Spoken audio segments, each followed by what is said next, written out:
Welcome students. आज इस video में हम एनसीईआरटी का मैथ सॉल्व करेंगे। इसमें ये हमने क्लास 7 का बुक लिया है और हमारे बिहार बोर्ड में यही बुक चल रहा है, तो हम इसी को सॉल्व करेंगे। और ये हिंदी मीडियम में है। आप चाहे हिंदी मीडियम में पढ़ें या फिर इंग्लिश मीडियम में पढ़ें, सारा कुछ वही रहता है, बस लैंग्वेज केवल अंतर होता है। ये हिंदी मीडियम में है और यदि कोई सीबीएसई में पढ़ता होगा तो उसके पास इंग्लिश मीडियम में यही बुक होगा। बस वहाँ पर क्या होगा कि क्वेश्चन भी सेम रहेगा, लिखा होगा केवल अंग्रेजी में और ये हिंदी में है। तो ये एनसीईआरटी का बुक है, आप यहाँ देख सकते हैं। NCERT national council of education, educational research and training, ये उसका है।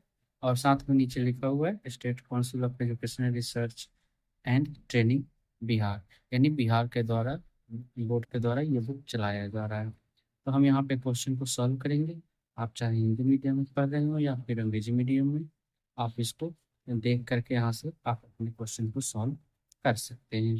आइए शुरू करते हैं। हम देखते हैं कि इसका चैप्टर 1 क्या है। इसमें कुल टोटल 13 चैप्टर है। 13 चैप्टर में से हम आज पहला चैप्टर इसको पढ़ेंगे और पहला चैप्टर है पूर्णांक। ठीक है, तो हम इसको सॉल्व करेंगे।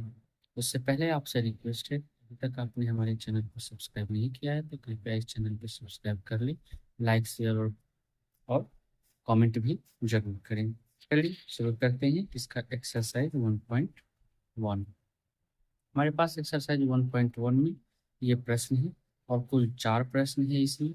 इसमें से एक एक करके हम सॉल्व करते हैं। पहला क्वेश्चन कहता है कि ऐसा पूर्णांक युग्म लिखिए जिसका योग क्या हो, -7 हो। ये पूर्णांक युग्म है, यानी दिया हुआ है योग -7 आना चाहिए। योग का मतलब जो सम करते हैं दो नंबर को, यदि हम सम करेंगे तो सम कितना आना चाहिए, -7 आना चाहिए। तो हम इसको इस प्रकार से सॉल्व करेंगे। हमारे पास क्वेश्चन नंबर फर्स्ट है और फर्स्ट का ए नंबर। ए में क्या कहता है, ऐसा युग्म होना चाहिए जिसका योग -7 हो। ठीक है, तो कौन से हम दो नंबर लेंगे इसके लिए जिसको जोड़ने पर -7 आ जाए। तो हम एक नंबर लेते हैं 3 और एक नंबर ले लेंगे -10। ठीक है, तो यदि हम इसको जोड़ेंगे तो क्या हो जाएगा, हमारे पास -7 आ सकता है। संख्या हम ये लिए हैं तो इसको हम प्रूव करके देख लेते हैं कैसे सॉल्व हो। तो 3 जो -10, तो करे क्या हो जाएगा, 3 प्लस और माइनस माइनस हो जाएगा और यहाँ पे 10, 3 में से 10 घटाएंगे तो फिर -7 हो गया इसका आंसर और हमारे पास आ गए। तो योग करने के लिए कहता था कर दिए। ऐसा नहीं कि इसमें ये माइनस दिया हुआ है तो हम इसी माइनस से काम चला लें, नहीं। योग करने के लिए कह रहा है तो हमें कोई योग का मतलब प्लस का साइन लिखना होगा, जोड़ का। और दो ऐसी संख्या लेनी है हमें जिसे जोड़ने पर -7 आ जाए। इसके लिए यदि साइन आपको नहीं पता है तो 3 4 साइन है, आपको याद रखना होगा। प्लस और प्लस मिल करके प्लस हो जाता है, माइनस और माइनस मिल के माइनस होगा, प्लस और माइनस मिल करके यहाँ भी माइनस होगा और फिर माइनस और प्लस में ये माइनस और माइनस मिल के यहाँ प्लस हो जाएगा और फिर माइनस और प्लस मिल करके यहाँ पे प्लस माइनस हो जाएगा। ये 4 चिन्ह आपको याद रख लेना पड़ेगा और उसी के हिसाब से हम ये काम कर लेंगे। कभी भी हम ज़्यादा में से कम घटाते हैं, लेकिन हमारे पास क्या है, कम में से ज़्यादा घटाना है। और कैसे पता चलेगा, तो जिस नंबर के पहले प्लस का साइन हो हम हमेशा उसी में से घटाएंगे। यानी 3 के पहले यहाँ पे प्लस का साइन नहीं है, मतलब छुपा हुआ है, तो हमको इसमें से 10 को घटाना है। तो कम में से जब भी ज़्यादा घटाने का नौबत आ जाए तो हम आंसर माइनस में लिखते हैं। ठीक है, -7 हमारा आंसर हो गया। इसी तरीके से यदि इसका हम बी सॉल्व करें, अंतर कहता है अंतर आना चाहिए हमारा -10। तो अंतर -10 कैसे आ जाएगा, और इसके लिए हमको कौन सा नंबर लिखना पड़ेगा। तो हम इसको लिख सकते हैं। अब 10 कैसे कैसे हो जाता है, तो जो 10 के लिए 6 और 4 होता है, लेकिन हमको क्या लाना है, माइनस में लाना है। तो इन दोनों को जोड़ेंगे तब तो 10 आ जाएगा, लेकिन क्या करना होगा, माइनस में लाना है। तो माइनस में लाने के लिए हम -6 लिखेंगे और फिर -4 लिख लेंगे, ठीक है, क्योंकि 4 घटाना है इसीलिए, और ये एक 4 ये वाला। यदि हम संख्या 6 और 4 लिए तो इसमें से 6 माइनस में रहेगा और 4 पॉजिटिव यानी प्लस में रहेगा। अब इन दोनों को घटाना है, तो घटाने के लिए तो -6 लिख लिए, और फिर घटाने के लिए ये पहले से, और फिर घटाने के लिए माइनस है और ये 4। अब माइनस और माइनस प्लस, लेकिन चिन्ह रहता है माइनस का, तो 6 क्या हो जाएगा, -10 हो गया। ये हमारा आंसर।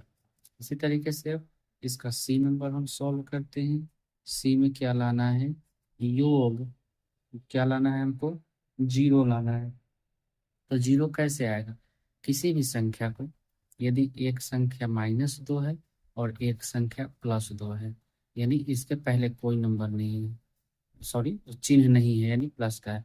मान लो -2 और +2, तो प्लस जोड़ने के लिए हम प्लस लिख दिए, तो प्लस माइनस क्या हो जाएगा, माइनस, यानी 2 में से 2 घटाएंगे तो 0 नहीं आ जाएगा। यदि 3 ले लेते हैं इसी तरीके से, -3 और +3, तो 3 में से 3 घटाएंगे 0 हो जा रहा है। तो कोई सा भी आप यहाँ पे संख्या ले सकते हैं। हम इसको क्या करते हैं, -3 जोड़ना है इसीलिए जोड़, एगो ऐसे 3 में से 3 घटा देंगे, क्या होगा, आंसर 0 हो जाएगा। ये हमारा क्वेश्चन नंबर 1 सॉल्व हो गया। अब इसी तरीके से क्वेश्चन नंबर 2 को हम देख लेते हैं, इसका ए नंबर क्या कहता है। 2 का ए में दिया हुआ है, एक ऐसा ऋणात्मक पूर्णांक युग्म लिखिए, युग्म का मतलब होता है जोड़ा, पेयर। एक ऐसा ऋणात्मक पूर्णांक युग्म लिखिए जिसका अंतर 8 हो। यानी पहले तो हमको नंबर ऋणात्मक लेना है और उसके पहले उसको घटाना है, यानी सब्ट्रैक्ट करना है, और सब्ट्रैक्ट करने पर हमें आंसर कितना आना चाहिए, 8 आना चाहिए। तो आंसर 8 लाने के लिए हम कौन सी संख्या लेंगे, मान लेते हैं हम कि संख्या क्या ले लेंगे, यदि हम -2 ले लिए और एक -10 ले लिए, ये हम संख्या ले लिए। अब इसको घटाना है, क्या कहता है कि घटाने पर 8 आना चाहिए, तो -2 घटाना है इसीलिए एक माइनस, और ये -10, ठीक है। तब -2 प्लस और माइनस माइनस हो जाएगा, सॉरी माइनस और माइनस प्लस हो जाएगा, और ये 10 का 10 यहाँ लिख दिए। अब 10 में से 2 हम घटा लेंगे क्योंकि 2 के पहले माइनस है, तो 10 में से 2 घटाएंगे तो क्या आ जाएगा हमारे पास 8, और 8 हमारे पास क्या प्लस में लाना है, तो प्लस में आ गया है, कोई साइन नहीं है, यानी प्लस का साइन यहाँ पर छुपा हुआ है।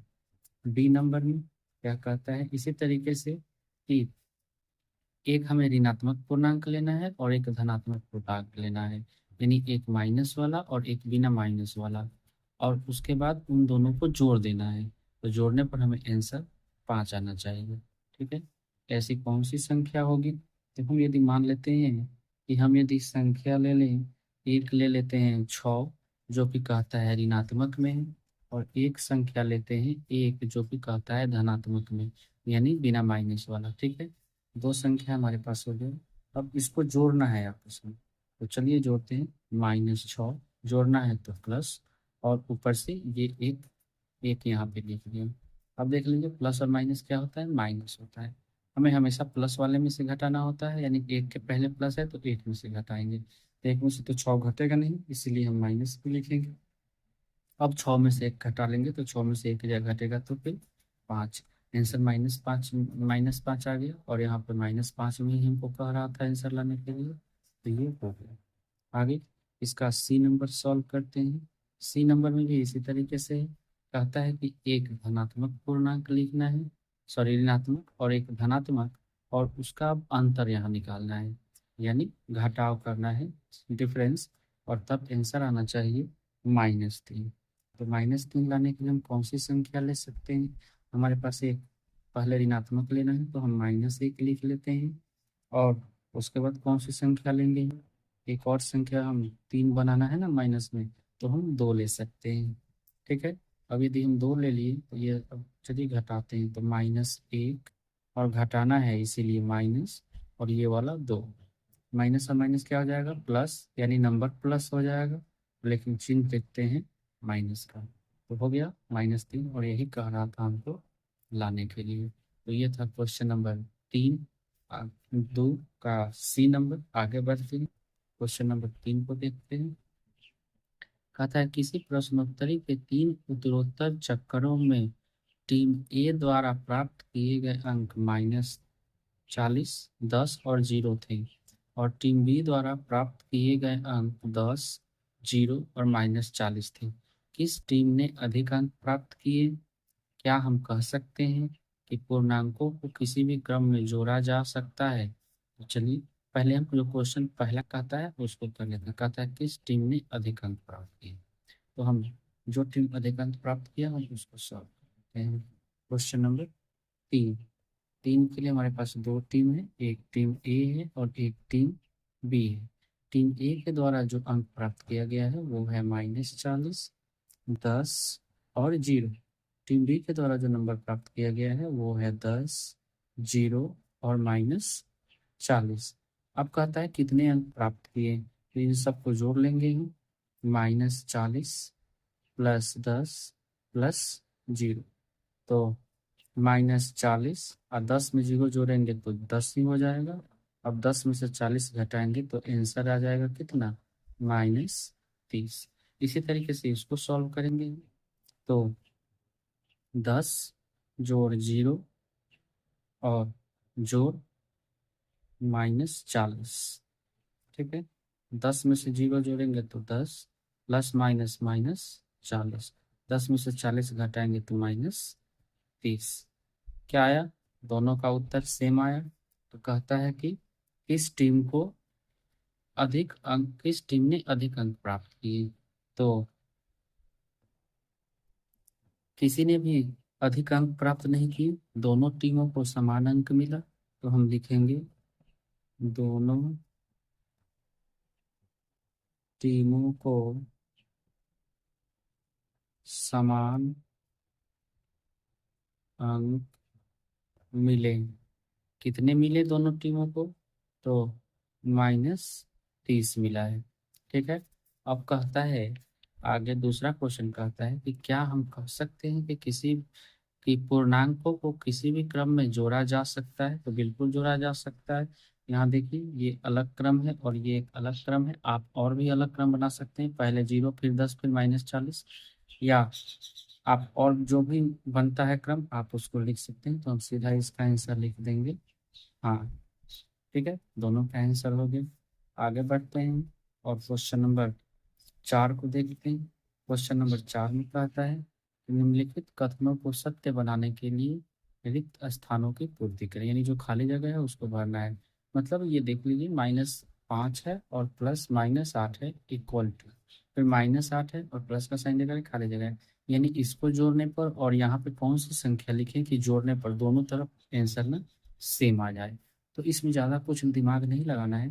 देख लीजिए जो संख्या दूसरे तरफ नहीं है पहले तरफ देख करके लिख देना है, यानी जो देख लीजिए यहाँ -5 है और यहाँ -8 है। -8 तो पहले से यहाँ लिखा हुआ है, कौन नहीं है, -5, तो हम यहाँ -5 लिख देंगे। यानी क्वेश्चन नंबर 4 का पहला का आंसर हो जाएगा कितनी, -5, ठीक है।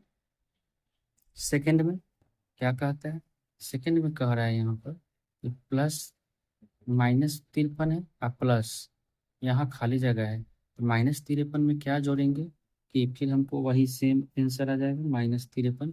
यानी किसी आपको पता है कि किसी भी संख्या में यदि हम 0 जोड़ते हैं तो वही नंबर हमको मिल जाता है, तो इसका आंसर हो जाएगा 0। सेकंड का आंसर हो जाएगा 0। तीसरा का देख लेते हैं। तीसरा में क्या कहता है कि 17 प्लस इसमें क्या जोड़े कि फिर 0 आएगा, ठीक है। तो हम लिख सकते हैं, अभी अभी हम बताए हैं यहाँ पे कि 17 और प्लस इसमें हम -17 कर देंगे तो 0 नहीं आ जाएगा, क्योंकि 17 प्लस माइनस माइनस और ये 17, तो 17 में से 17 घटाएंगे 0 हो जाएगा ना, यानी इसका आंसर क्या हो जाएगा, तीसरा का -17। चौथा में यह क्या है देख लीजिए, यहाँ पे फिर वही चीज़ है, यहाँ 13 है -12 है, यहाँ पे 13 है -12 है और -7 है, कौन सा खाली है, -7 के लिए, यानी इसका आंसर हो जाएगा -7। तो हम इसका लिख देंगे -7 आंसर हो जाएगा। और पांचवा का क्या हो जाएगा, पांचवा में -4 है 15 है, -3 है, यहाँ -4 है, 15 है और -3 यहाँ से गायब है, यानी हम इसका आंसर लिख देंगे -3। ये हो गया हमारा क्वेश्चन नंबर 4। और 4 का टोटल इसका 5 क्वेश्चन था, पांचों हमने सॉल्व कर लिया। इस प्रकार से हमारा इसका एक्सरसाइज 1.1 खत्म हो गया है।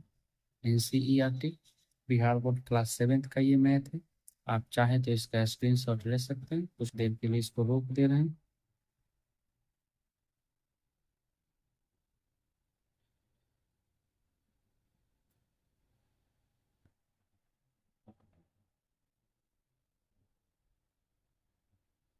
चलिए ठीक है, उम्मीद करता हूँ आपको क्वेश्चन समझ में आ गया होगा और वीडियो भी पसंद आया होगा।